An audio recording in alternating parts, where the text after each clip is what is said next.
So you're saying then, even without human minds, we would still have these morals? If God creates them, yes. So no humans exist, but morals still exist that apply to humans that don't exist? No. God's character is just. God's character has existed throughout eternity. Goodness is good because God's character defines goodness. The all-powerful God can choose to partially limit his power by giving you and me a free will. And if he chooses to give... I am insisting that if he thinks that child abuse is evil, and I say, you're wrong, child abuse is good, I'm insisting this dude's wrong, that dude's right. Why? I'm insisting that there's a value of justice that exists separate from him, separate from me, separate from his culture, separate from my culture. And according to that value of justice, child abuse is absolutely, objectively wrong. Now, the only way there can be a real value, separate from him, separate from his culture, separate from me, separate from my culture, is if there is some type of mind, some type of creator, some type of God who defines that value of justice and who creates children with innate value to the point where my child abuse is really, absolutely, objectively evil. I don't care if you're Christian, Jew, Muslim, agnostic, atheist, Hindu, or Buddhist. It really doesn't matter what your culture is, doesn't matter what your belief system is. If you abuse an innocent child, that is absolutely wrong. The only way that can be true is if there is some type of mind, prior to the human mind, who creates that value. But Aristotle would disagree with you there, John Stuart Mill, Immanuel Kant, because you can use rationalism to realize that even without a God, we can still come to an objective morality. No, sir. No, sir. If you think that Adolf Hitler wasn't a smart man, you're blowing smoke. Hitler was very smart, and I can promise you Adolf Hitler had a rationale for the Holocaust. And if you think them dumb white South Africans put apartheid in place because they were stupid, you couldn't be more out of touch with reality. Those white South Africans were very, very smart, the way they put that horrible system of apartheid together. You're talking about so the question is, whose reason are you going to trust? And I can promise you, most thinking people are very good when it comes to rationalizing whatever ethical system they embrace. You're talking about cultural relativism again? No, I'm talking about reason. Let's talk about what No, Aristotle... I'm not talking about cultural relativism, so please hear me right. I'm talking, you said reason is the basis of morality. Fine. It's still relative, depending upon whose reason you're buying into. I don't care if it's Hitler's reason, white South Africans' reason, or the US Supreme Court's reason at the time of the Dred Scott decision. Reason is relative. And to try and act like, oh no, my reason is better than your reason, my reason is true and your reason is false. What an arrogant twit. So, your reason's coming from a God then, right? Correct. I am convinced that God gave us rational minds, but we can twist rational thinking and embrace the irrational. So you came up with a reason based on something, right?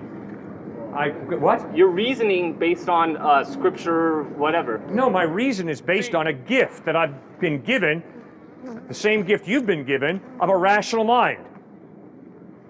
But to try and act like the rational mind is the basis of justice and injustice, you got to be kidding me. There are so many disagreements about what is just by equally intelligent people. Just think about Einstein. Do you know what Einstein did to his wife? Einstein wrote up 4 things that his wife had to do. She had to prepare 3 meals a day and bring them to his room. She had to keep his desk immaculately clean and could never use it. She had to do the laundry and fold it. And she had to get out of the room when he wanted her out of the room. They divorced. Surprise, surprise. Einstein was absolutely brilliant, obviously. The question is, how do you use reason? What is the ethical compass that you use to determine how to use your reason? To act like reason gives us this moral absolute. Come on, guys, think. So you're saying then, even without human minds, we would still have these morals? If God creates them, yes. So no humans exist, but morals still exist that apply to humans that don't exist. No. God's character is just. God's character has existed throughout eternity. Goodness is good because God's character defines goodness. The all-powerful God can choose to partially limit his power by giving you and me a free will. And if he chooses to give us a free will, he is limiting his power, and he's saying, you go out and be creative. You go out and be creative. You don't have to create good, you can create evil. You go out and be creative. I've given you this gift. Use it wisely, use it carefully. But that contradicts him being supremely good, because he's permitting No, it does not. evil. No, If he can see it occurring and he has the power to eliminate it, but he allows it to, then that's permitting evil. But that That's would be interfering with free will. Because he chose to give us a gift of free will. And because he chose to give us the gift of free will, he is not going to interfere with you exercising your free will. He will judge you, though, one day, as he's going to judge me. He's going to judge all of us. you know that? And yep, that's what Jesus promised. And I think Jesus is highly reliable. You die and rise from the dead, I'll listen very carefully to everything you have to say. Okay. Jesus died and rose from the dead. You That's know why you can that. trust him. All your factually based arguments are based on the fact that the Bible is true. I don't believe the Genesis 3:16. Gospels because of faith. The evidence is that the Gospels are historically reliable. The evidence is we have a very reliable Quran. And if you're going to tell me that the Quran is historically unreliable, I'm going to tell you haven't done your homework. The same way if you tell me the Gospels are unreliable, I'm going to tell you haven't done your homework. The evidence is the Quran and the Gospels are very accurate representations of what Muhammad taught and how he treated people, and what Jesus taught and how he treated people. Are they entirely accurate on what actually occurred, based on scientific law and what we understand how the universe operates? I'm saying, like, yeah, okay, you say that God created the heavens and the earth on the first day, right? And he separated light from dark. But then on the fourth day, he decided to create the sun and the stars, which is the source of light. And on the third day, he created plants. But plants require photosynthesis and light to live. Very good. Okay, So all you got to do, no, think, stay calm, think. You got to think, guys. I am thinking. Good. When did Augustine live? I don't know. Back in the 300s, right? Or was it 400s? Past 300. 300s? 330. Pardon? 330. Very good. 330 Augustine lived. Augustine, in his writings, points out, in light of the fact that Genesis chapter 1 talks about the sun being created on the fourth day, it's obvious, if you study Genesis 1, that it's Hebrew poetry, which means Genesis 1 is not giving us a precise chronological account of how God created. Augustine said that long before Charles Darwin was ever born, long before anybody started talking about evolution. Augustine points out, guys, read Genesis 1 more carefully. This is back in the 300s, okay? Genesis 1 is not giving you a stopwatch account of the order and timing in which God created. So it's that simple. There's no contradiction between the Big Bang and Genesis 1. There's no contradiction between evolution as a process and Genesis 1. Big contradiction between evolution as an origin and Genesis 1. Humongous contradiction. Genesis 1 obviously says, in the beginning, God, not in the beginning, hydrogen. Big difference between the two. Contradiction. But how did God create? The Bible does not answer. Well, evolution makes no claims on the origin of life. It makes claims on the continual change of life. Good. The claim of abiogenesis is an entirely different school of thought than evolution. Good. Thank you. I just wish more professors on university campuses agreed with what you just said. I agree with you 100%. Evolution has nothing to say about how life originated. Nothing. That's a philosophical question, which is it more reasonable to believe life comes from life, that life comes from a living being, God, or is it more reasonable to believe that life comes from non-life by accident? That's not science, that's philosophy. Because guess what? Nobody was around to observe when life began. So there's no eyewitness account, is there? So it's a philosophical question, not a scientific question. If there is no God, there is no objective morality. Correct. All right. What's the problem with there being no objective reality? You bet. Or morality? Problem's real simple. Sure. Every one of my moral relativist friends cannot live it out. Why? My moral relativist friends who are married inevitably at some point look into the spouse's face and say, you should not have said that to me. You should not have treated me that way. When they use that language, they're showing they're not relativists. They're showing they understand when you said that to me, that was mean. That was really wrong. And when you did that to me, when you cut me off at the knees, that was really wrong. You see, you can't live out moral relativism. Why? Because people hurt you. They hurt you so badly, you know it's wrong, and you don't say, well, from my perspective, that was naughty, but I understand from your perspective that was cool. I'm not right, you're not right, I'm not wrong, you're not wrong. It's all relative. You can't live that way. What if they're just lying?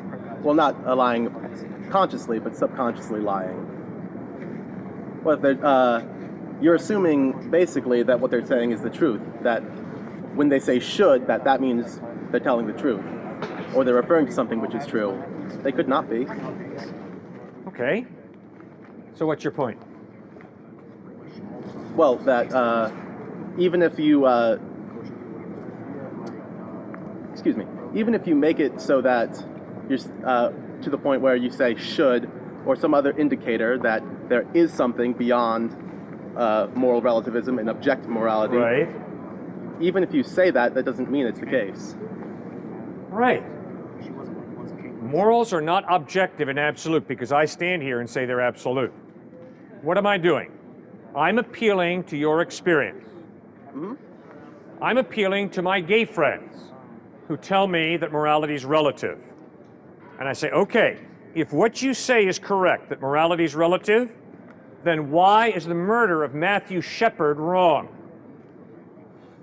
If morality is relative, friends, it doesn't matter ultimately what you do.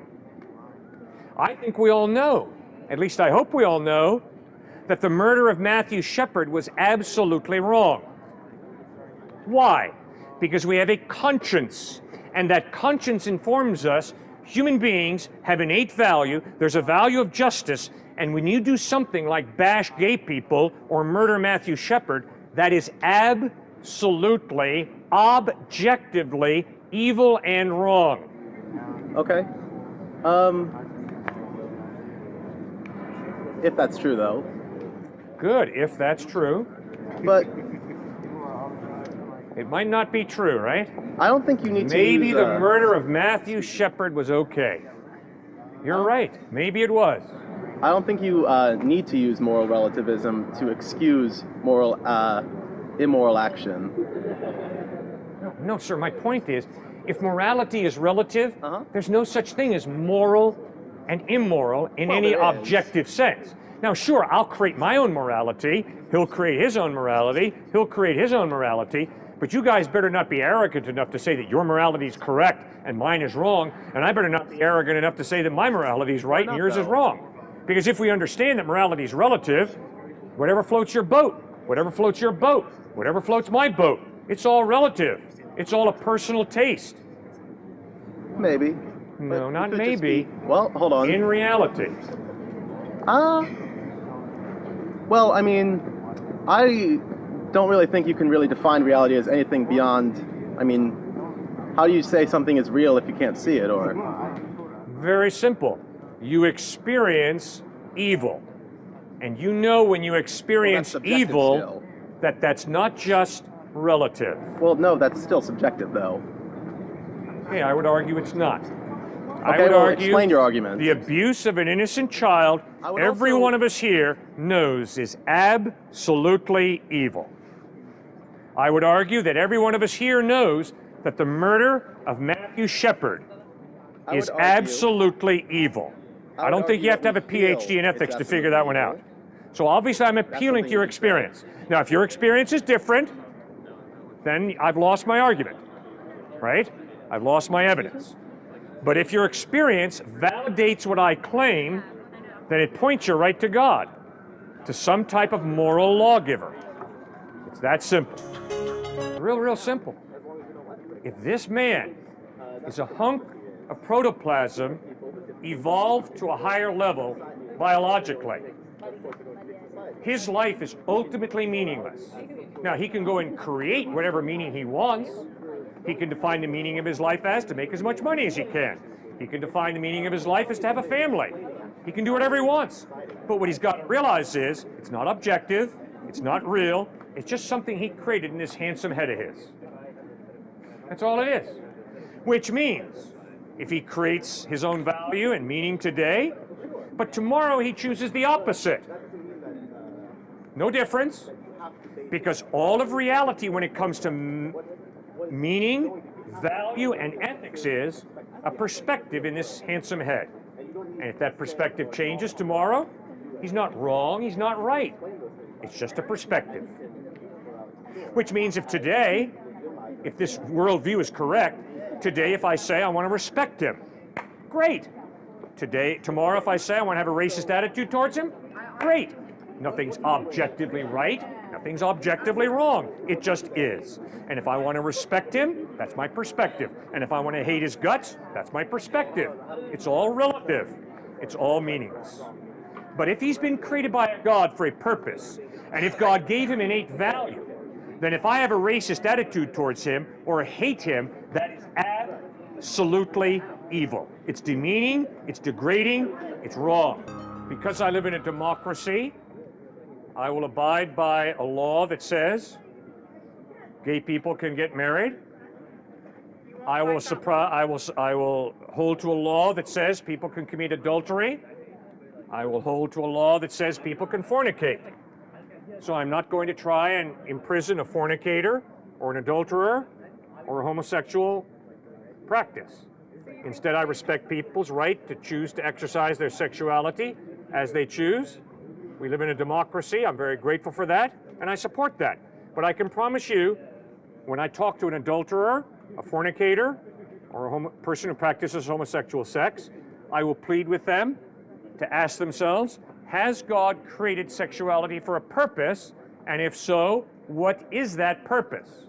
According to Jesus Christ and the Bible, God did not create sex to be enjoyed by fornicating, by committing adultery, or by having homosexual sex. Rhetoric is the exact same rhetoric that is used to tell gays and lesbians, oh, you need to convert. That is the exact same rhetoric that is used in conversion therapy, which kills hundreds of kids and teens every year. Kids hang themselves because people like you want to use the rhetoric to turn them and to change them when there's nothing wrong with them. Religion shouldn't have to define someone's feelings about another person. And if there is no God, there's nothing wrong with fornicating. There's nothing wrong with adultery. There's nothing wrong with date rape. There's nothing wrong with having sex with a golden retriever. It's all relative if there is no God. But if there is a God, then it's possible there's a purpose for our sexuality. It's that simple. Yes, ma'am. Tell me that I can. You interrupted her. Let her speak, will you please? So you don't believe in homosexuality, but bestiality is okay?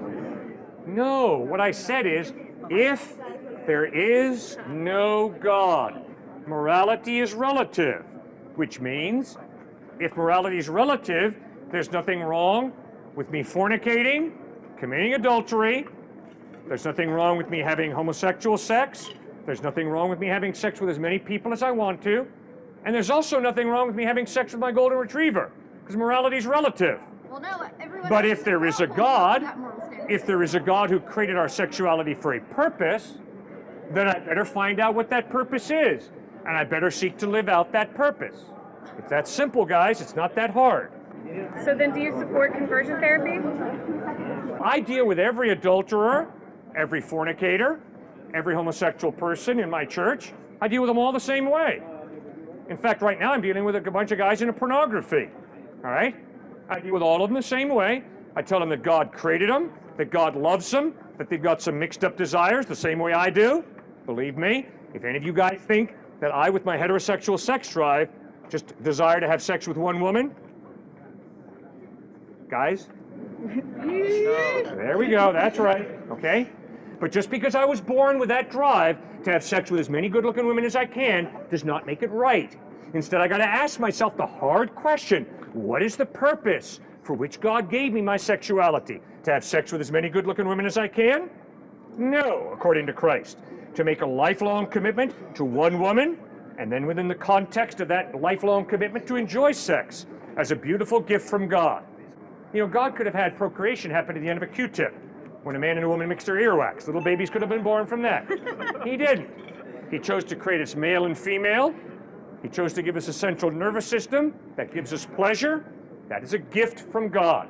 That was not invented by Hugh Hefner or by anybody else. I love many men, but just because I love a man doesn't mean I have to have sex with him. I love many women. Just because I love many women doesn't mean I have to have sex with him. Watch out for a culture that says, if you love somebody, you got to have sex with them. That's a pretty perverted, twisted culture. If I do end up loving there's a woman far and more having to sex love with a woman. than there is having sex. Animals have sex with each other and don't love each other the way God created us to love each other. To love, according to Christ, means to work for the well-being, to work for the success of the other person. That's love. So, what goes off as love at Texas State is often not love, it's being in heat. Well, I can assure you I'm not in I can assure you that on every major American university campus, often what is passed off as love is simply a biological drive called I want to have I sex. can personally say that I care for the well-being of my partner and furthering it, and I do definitely consider having a lifelong commitment with her. Good. So I wouldn't say why Good. it should be considered a sin and why I should be punished from a higher being because of someone who I love. It's not going to happen. Well, the point of Christ is not that you stop loving people. The point of Christ is He has given you this gift of sex to be enjoyed between you and someone of the opposite sex till death parts you. You can enjoy sex. Going through orgasm is pleasurable, all right? So we all know that. But the question is, why did God give us the gift of human sexuality? What's the purpose? Remember, guys, that's the issue, purpose. But why does it have to be an opposite sex? That's the question. Because God created it that way, as revealed that way through Jesus Christ. The evidence is Christ is reliable. The evidence is Christ really loves you. He gave His life for you. You know, if someone gives your life for you, if someone gives their life for you, the evidence is they really love you. Not all the time. Oh yeah, if someone gives their life for you, they love you. Yes, ma'am. So we've been talking a lot about morality and what that means, and here's the thing. I don't think that it's right for anyone to try and say that morality can't come from God, but I don't think it's right to say that morality can't come from any other gods or anyone else believes in. And I think there's common ground. I think that there's common ground on what can be considered moral and what we can all consider. Because here's the thing. I don't think it's right to try and tell people that their religion is wrong. I don't think that's correct. I think that there's a lot of Christians in the crowd that both agree with you and disagree with you, but I think that there's common ground that can be found in most people here, and that's what morality can be described as, which is if it does immediate harm to another person, if it takes away the autonomy of another person, along those general lines, with exceptions. I mean, I guess, like with more things that can be added on. I feel like there are logical fallacies in the way that you're describing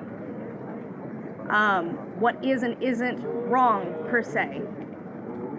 In the sense of, you talked about how it was okay for God to strike down people who made fun of one of His disciples, and yet it seems like there's something that isn't congruent with the fact that God does not strike down people that commit evil, as you said, hurting a child, letting people freeze to death in the snow, things like that. I feel like there's common ground that we can discuss on that. Not to say that you're wrong, but the ways in which you're approaching them don't really seem to add up. Thanks for your input. I respect your right to interpret or misinterpret me however you want. As a person, if someone said, you got a goofy looking haircut, or ooh, you're bald, I wouldn't go dead if I had the power. But in the same way, if someone does horribly atrocious evil, like the I'm sorry, I can't pronounce it, I have a list. Nuremberg trials, yes, right? those, or Yep. who hurts children, or who does all these horribly evil, heinous things, I feel like there's something that needs to be logically picked out there, because it doesn't seem to make sense. Okay, that's cool. So what you're saying, what I hear you saying is, Cliff, when you and I agree on morals, we can work towards a common end, and when you and I disagree, we'll have to part company. I agree. I respect your right to disagree with me. I respect your right to agree with me, and all I'm doing is challenging you to ask the hard questions. Why do I have value? Why do people have value? Secondly, is there a purpose to life, or is life meaningless? Thirdly, what's the basis of the ethics that you hold to? You got to make ethical decisions every day. To lie, to tell the truth, to steal, to respect the property of another person, to date rape, or to respect a woman or a man. You got to make those decisions every day the same way I do. Why do you make the ethical decisions you do? What's the basis of them? And fourthly, you're going to have to sit at Grandma and Grandpa's funeral probably, and you're going to have to answer the question. You have no choice. Is this the end of Grandma and Grandpa, or is there life after death? Now, guess what, guys? If you believe there is no God, there is no basis for the value of human life other than a prejudice. There is no basis of a purpose for life, because you and I are cosmic accidents. There is no basis for an objective right and wrong. Right and wrong are relative, just a taste. And by gollies, guys, don't tell me about Bob playing golf in heaven if there is no God. Because not only is there no heaven, there's no golf in heaven when you sit at somebody's funeral, guys. Instead, we're all going to the fertilizer pit. So let's be honest. And let's stop hiding behind, oh, Bob's up in heaven playing golf. Friend, if there is no God, there's no heaven, there's no golf in heaven, and there's no life after death. But if there is a God, then it means that is not a hunk of primordial slime, that is not a hunk of primordial slime, and that is not a hunk of primordial slime, and Matthew Shepard is not a hunk of primordial slime. We all have intrinsic value because God created us in his image. Secondly, if there is a God, it means life is not a crapshoot. There's a purpose to life. And according to Christ, the purpose of life is to love God with your heart, soul, mind, and strength, and to love your neighbors yourself. And thirdly, if there is a God, it means there might not be many, but there are at least a few moral absolutes. And by gollies, every one of my atheist friends understands that. Every one of my atheist friends is a very good person who understands date rape is wrong and the abuse of an innocent child is really wrong. The only problem is my atheist friends are contradicting their faith, their belief that there is no God. Because if there is no God, there's nothing absolutely wrong with the abuse of an innocent child. It's all relativism. Fourthly, because Jesus Christ rose from the dead, there is eternal life. And that is what Christ offers every single one of us. When we put our faith in him, he affirms life more than anybody.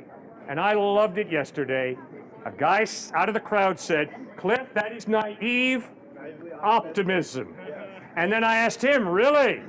And you tell me what your hope is. And you told me what your hope is, and you put my naive optimism to shame with the degree of your naive optimism. That, oh baby, tomorrow's going to be a better day. Oh, really? Tonight you could get hit with a car. It's possible. Yes. Tonight you might burn up in a fire, the way obviously 4 students did here. All right? This fall. Come on, guys. Let's talk about reality. Do you have hope? If so, why? Why do you have an optimistic view of the future? If there is no God, when you die, you rot. When I die, I rot. But if there is a God, then it's possible that there is life after death. That's exciting.